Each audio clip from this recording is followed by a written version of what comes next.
Greetings in the precious name of Jesus. Welcome to the Dewdrops of God's Word. Let us begin our day with God's blessings for us today.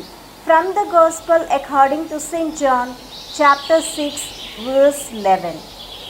Jesus then took the loaves, and when he had given thanks, he distributed them to those who were seated. So also the fish, as much as they wanted. Thanksgiving is the primary ingredient in receiving blessings from God. Thanksgiving is a sign of gratitude. Gratitude signifies two things. Firstly, it is the acknowledging that whatever we have is a gift from God.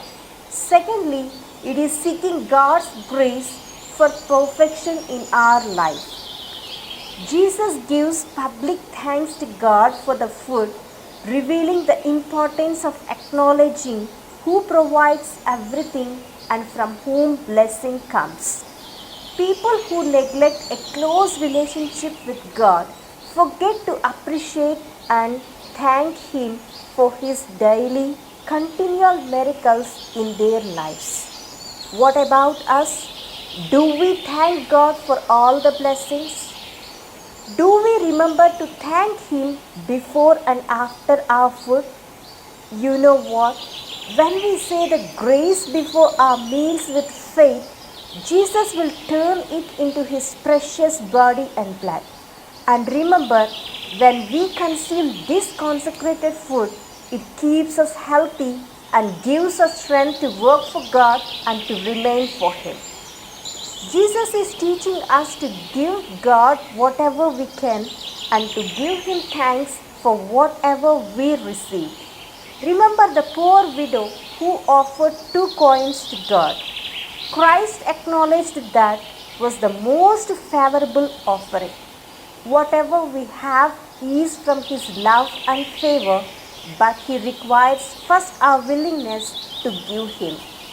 We need a little grace to see things and understand His presence. And if we wish to experience His wonders, we must constantly put what we can in Jesus' hands with an attitude of gratitude. Simply committing to thank Him will transform and magnify God's grace in us, and He will do wonders in our life.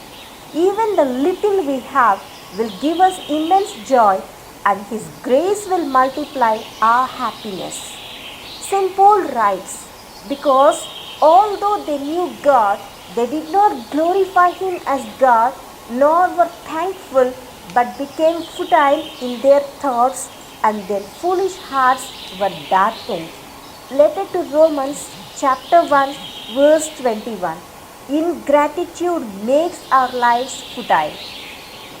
So St. Paul commands the saints, in everything give thanks, for this is the will of God in Christ Jesus for you. First letter to Thessalonians chapter 5 verse 8. My friends in Jesus, let us thank God for each and every situation and not miss out to see wonders in our lives. Let us say a small prayer. Abba Father, thank you for speaking to me through your holy word. Be the ruler of my heart and mind and the master of my home and goods. Fill me with the grace to be thankful for all your blessings. I make this prayer in the precious name of Jesus. Amen. God bless you, my dear friends. Have a great day filled with God's grace and blessings.